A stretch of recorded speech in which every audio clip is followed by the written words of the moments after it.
Carol, after 18 years, we're eliminating your department, Raymond said casually, leaning back in his leather chair. Budget cuts. Pack up by Wednesday. His tone was as flat as if he were ordering lunch. I sat across from him, nodding calmly. I understand completely. The relief that washed over his face was almost comical. He'd expected tears, anger, or at least some negotiation. Instead, I stood up, smoothed down my skirt, and walked out of his office with my head held high. My name is Carol Jennings, and I've spent 58 years on this earth learning one important lesson. Patience pays dividends. For nearly 2 decades at Hollowgate Systems in Seattle, Washington, I built the compliance department from a one-person operation into a team of 15 dedicated professionals. We were the company's immune system, preventing infections before they could take hold and spread. When I started, the company was small, scrappy, and cutting corners. I implemented rigorous protocols, trained staff, managed expanding budgets, and kept us out of legal trouble. We helped transform Hollowgate from a regional player into a respected name in data security. Our department saved the company millions in potential fines and lawsuits. And Raymond Shaw had just eliminated us with less consideration than canceling a magazine subscription. Back at my desk, I opened my drawer and looked at the small voice recorder I'd kept there for 3 years. I pressed stop on today's recording, the final one I would need. Then I pulled out my phone and texted Janine Brooks, our head of legal. Need to meet Wednesday. Confidential. It's important. Her response was immediate. My office, 10 a.m. 3 years ago, Raymond had been brought in as part of a management shuffle. Fresh from a competitor with slicked back hair and MBA buzzwords, he immediately began pushing for streamlining and efficiency improvements. To him, compliance was just red tape. Unnecessary bureaucracy standing between the company and higher profits. At first, it was small things. Skipping required refresher trainings, rushing approvals without proper review. Then came the falsified signatures on compliance documents, the backdated certifications, and direct orders to ignore established protocols.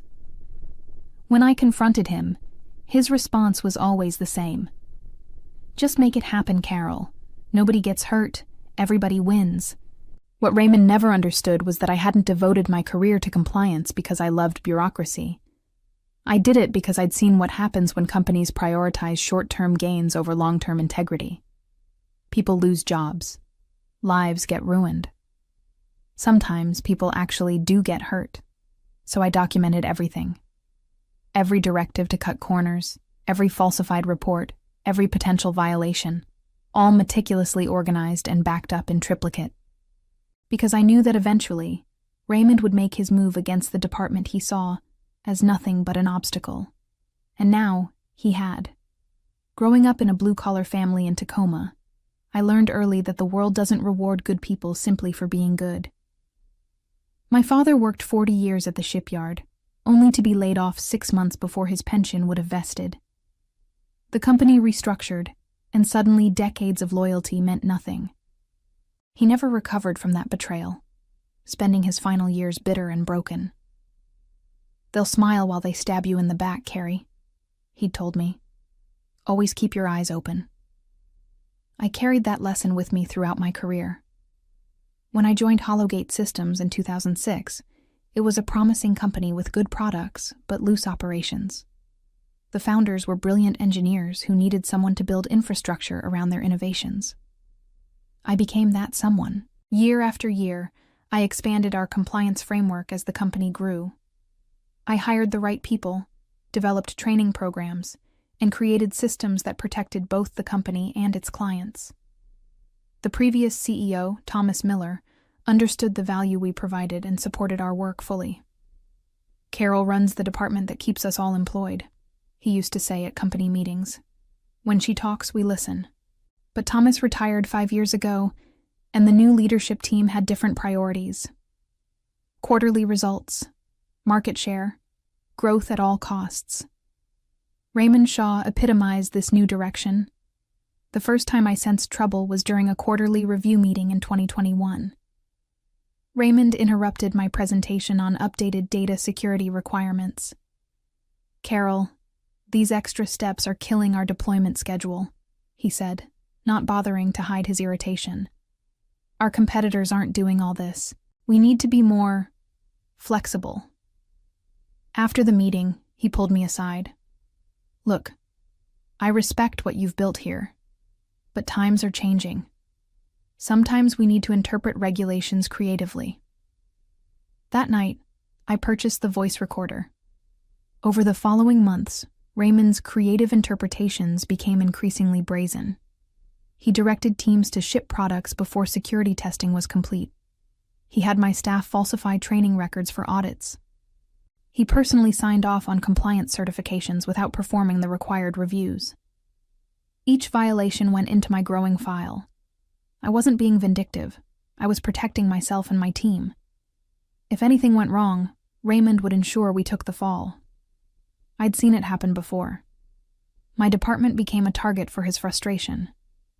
He cut our budget repeatedly, blocked promotions for my staff, and excluded us from key meetings. Still, we persisted, doing our best to maintain standards despite increasing pressure. I never expected him to eliminate the entire department. That was bolder than I thought even Raymond would dare. But I was prepared nonetheless. Tuesday morning, the day after Raymond's bombshell announcement, the compliance department was in chaos.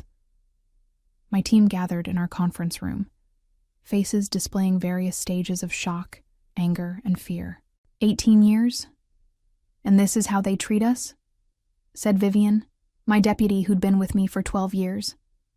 No warning, no transition plan. It's unbelievable. What about our ongoing projects? Asked Thomas, our newest team member. The ISO certification is due next month. Who's handling that? I let them vent their frustrations for a few minutes before calling the room to order. I know this is difficult news, and it's completely unfair. But right now, we need to focus on documenting everything and ensuring a clean handover. Handover to whom? Vivian asked bitterly. They're scrapping everything we've built. I met her gaze steadily. Just because they're eliminating our department doesn't mean the work disappears. Someone will have to pick up these responsibilities and they'll need our documentation. The team looked unconvinced, but they trusted me. We spent the day organizing files, creating process guides, and preparing handover notes. Throughout it all, I maintained a calm exterior, though inside I was cycling through my own emotions. First disbelief, then white-hot anger, and finally, cold determination. During lunch, I slipped away to meet with Philip Johnson from IT security. He'd been an ally over the years, often backing me in disagreements with Raymond. I heard what happened, he said as we sat in a cafe across from the office. It's insane.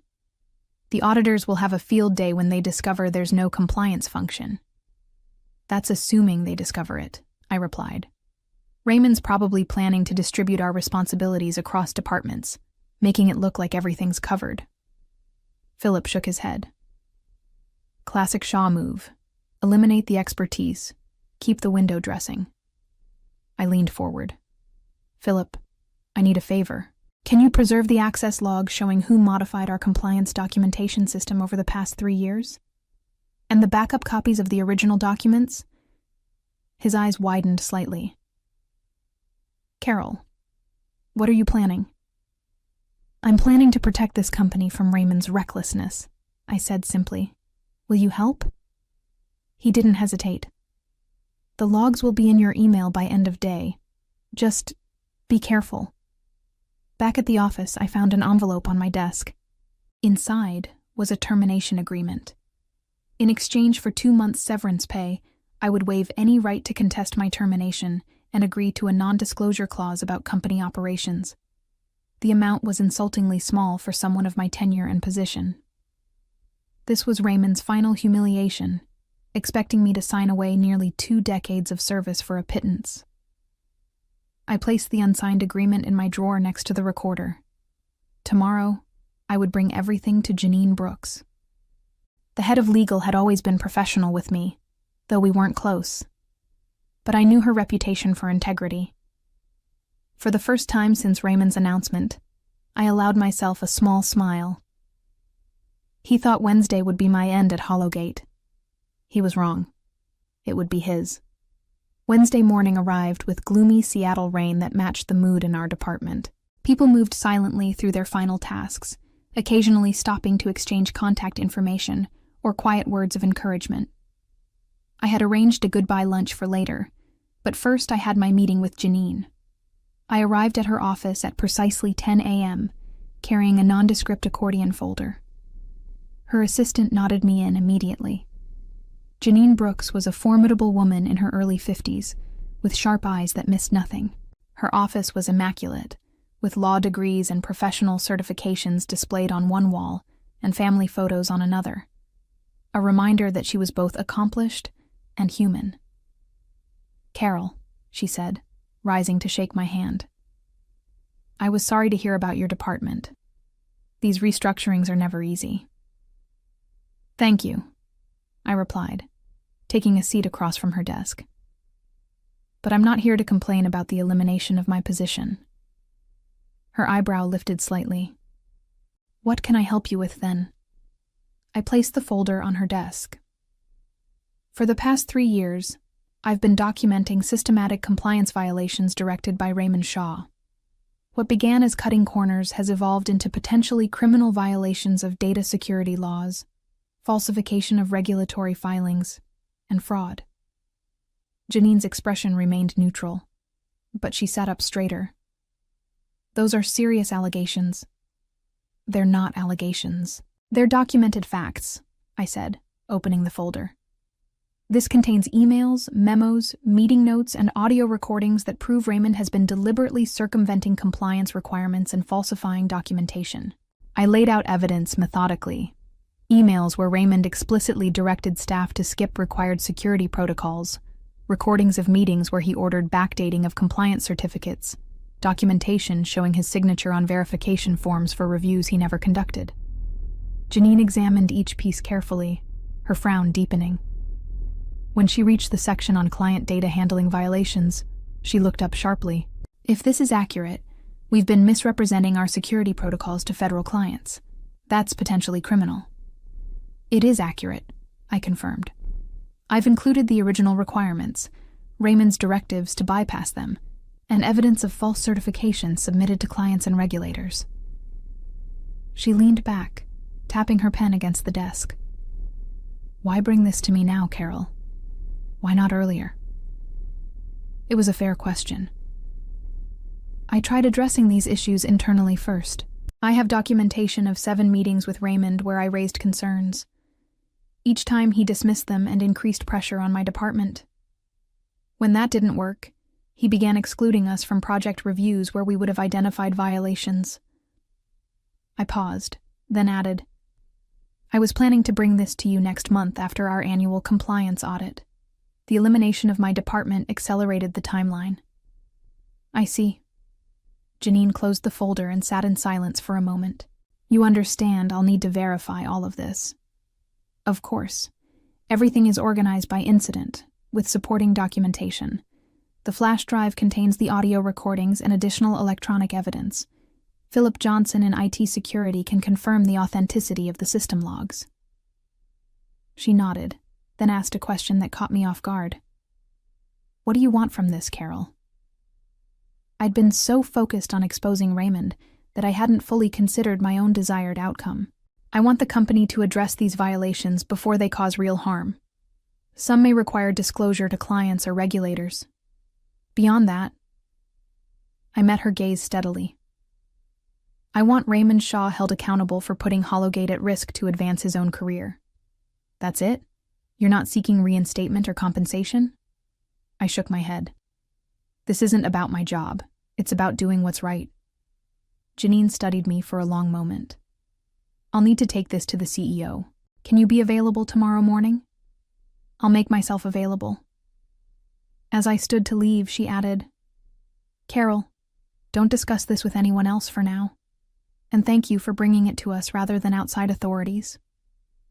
I nodded and left, feeling a strange mix of relief and anticipation. The wheels were in motion. I spent the afternoon with my team at our goodbye lunch, trying to focus on their concerns rather than my meeting with Janine. We gathered at Bailey's, a restaurant near the office that had hosted countless department celebrations over the years. The owner recognized us and offered a private room at no extra charge, a small kindness that nearly broke my composure. As we shared memories and exchanged promises to stay in touch, I felt a stab of guilt. These people had trusted me, followed my lead, and now their careers were in limbo. Even if my evidence resulted in action against Raymond, it wouldn't automatically restore their jobs. "I want to thank all of you," I said, raising my glass of iced tea. "The work we've done has been important, even if it wasn't always appreciated. I'm proud of what we accomplished together, and I have no doubt each of you will go on to success elsewhere." Vivian wiped away a tear. "It won't be the same without your leadership, Carol. You taught us that integrity matters, even when it's inconvenient." "Especially when it's inconvenient," I corrected gently, and the group chuckled.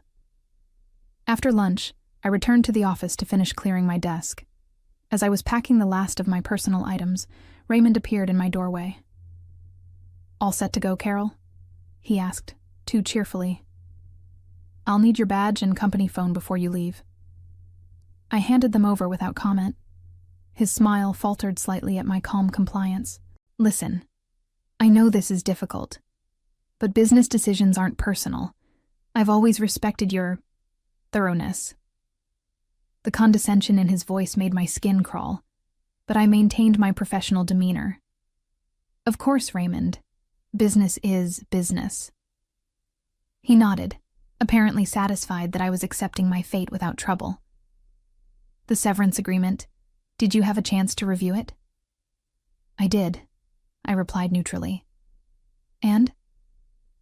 "I'll have my response by tomorrow." Something in my tone must have alerted him because his eyes narrowed slightly. "The terms are standard, Carol. I'd advise not dragging this out."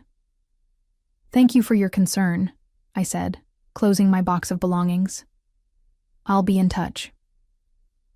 As I walked past him toward the elevator, I felt his gaze following me. For the first time, there was uncertainty in his expression. Good. Let him wonder.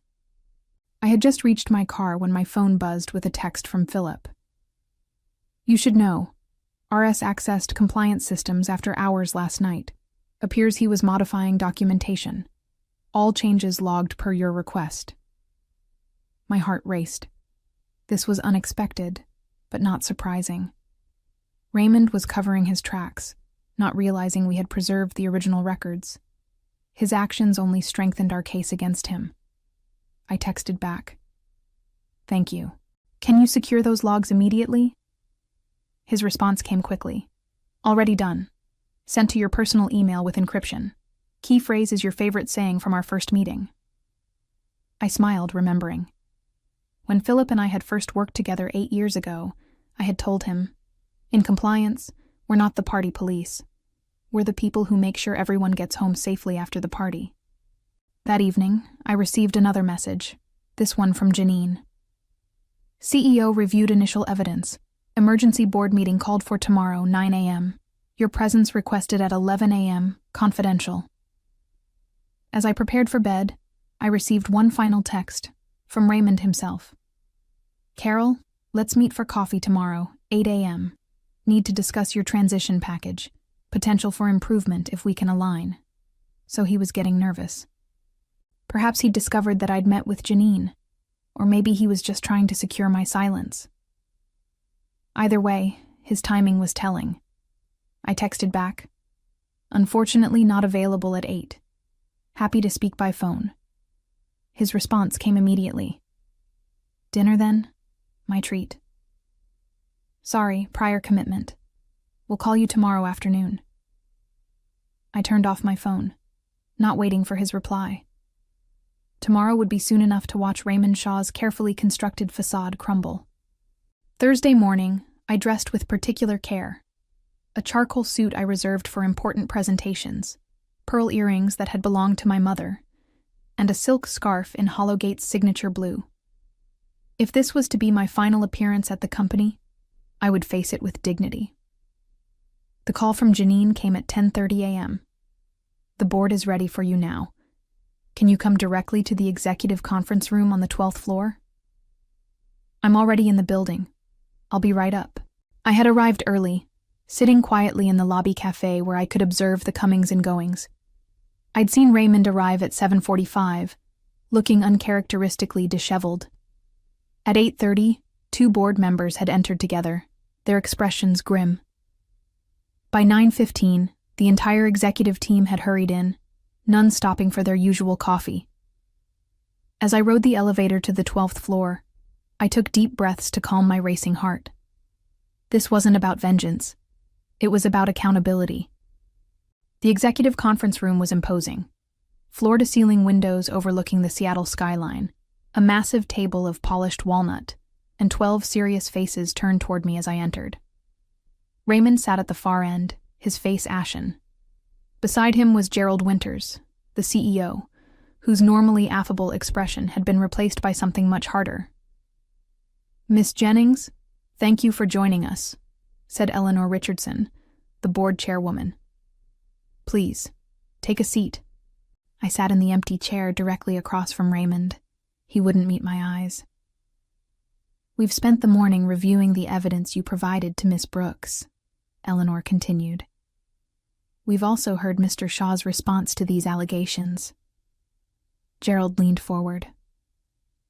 "Before we continue, I want to be clear.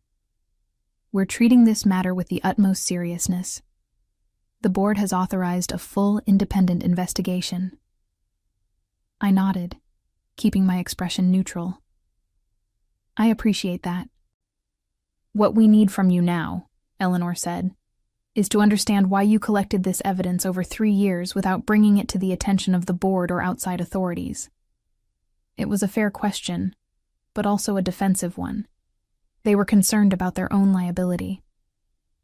"I did raise these issues through proper channels initially," I replied calmly. "I have documentation of multiple attempts to address compliance violations with Mr. Shaw directly. When that proved ineffective, I began documenting the issues more comprehensively." "That doesn't answer why you waited 3 years," pressed one of the board members. "Because I believed in this company and wanted to resolve the issues internally," I said. "I was building a case that couldn't be dismissed as a misunderstanding or a difference in interpretation. And frankly, I hoped Mr. Shaw would correct course before it became necessary to take this step." Raymond finally spoke, his voice tight. "This is clearly retaliatory. Carol was upset about losing her position and—" "Actually," Janine interrupted, "the first documented incident in Miss Jennings' evidence predates any discussion of department elimination by nearly 3 years, and the electronic logs confirm the timeline." Eleanor turned to me again. "Miss Jennings, in light of what we've learned, we'd like to discuss your continued relationship with Hollowgate." I met her gaze steadily. "With respect, Chairwoman, my concern is not for my position. It's for the company's integrity and the potential harm to clients from these violations." "Nevertheless," Gerald interjected, "we believe it would be in everyone's interest if you would consider returning to help us address these issues." Before I could respond, the door opened and a man in a crisp suit entered, nodding to Eleanor. "This is Mr. Atkins from our outside counsel," she explained. "Given the potential legal implications, he'll be joining us." As Mr. Atkins took his seat, Raymond stood abruptly. "This is absurd. I've built this company's market position over the past 5 years, while compliance has been nothing but a cost center." "Sit down, Mr. Shaw," Eleanor said sharply. "Your future with this company is very much in question at this moment." I watched as the realization dawned on Raymond's face. This wasn't a meeting to manage a problem employee. It was the beginning of his downfall. 1 week after my meeting with the board, I sat in Gerald Winters' office, reviewing the findings of the independent investigation. The results were even more damning than my evidence had suggested.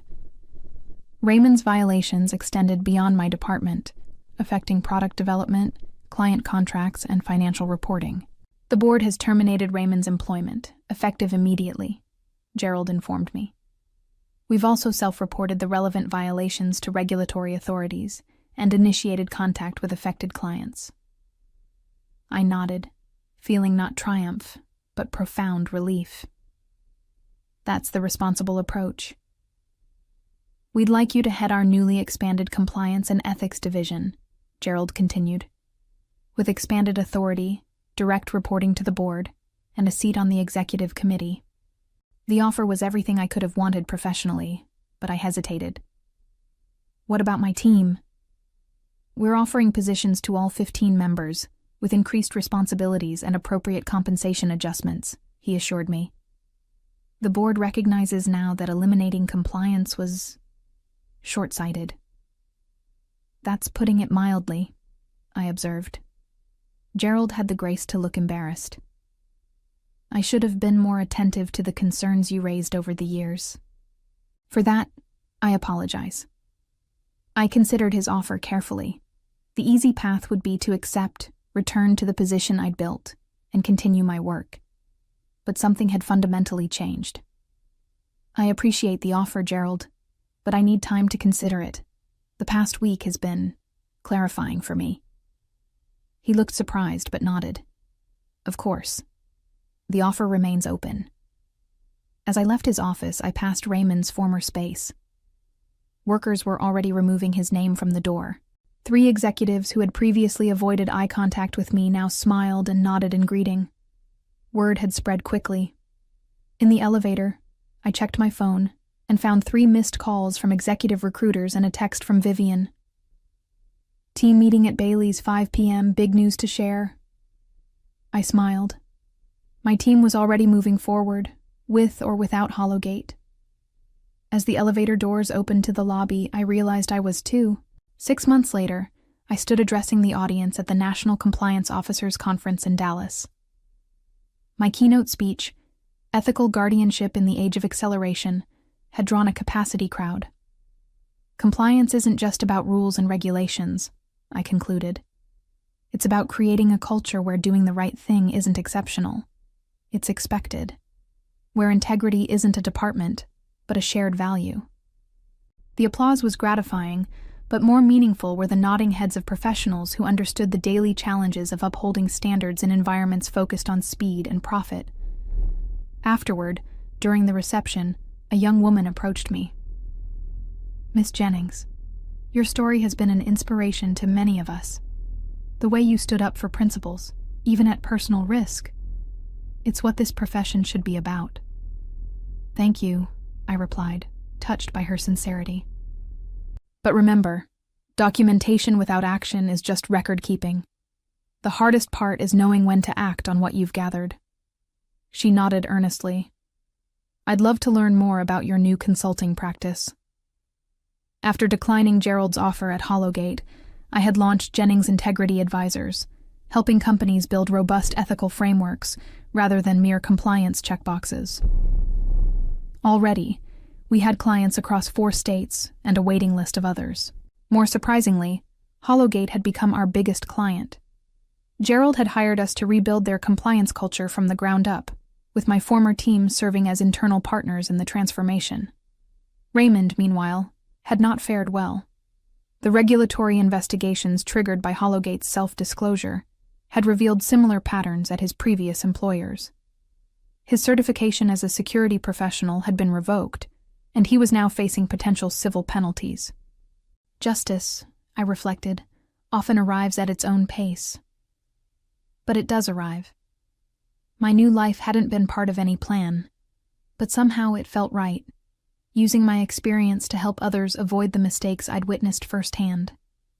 The lessons I learned during my 18 years at Hollowgate had become the foundation for helping other organizations build cultures of integrity, not just compliance. Every company I advised was one more where employees could do their jobs without compromising their values, and where leaders understood that shortcuts inevitably lead to longer, costlier paths in the end.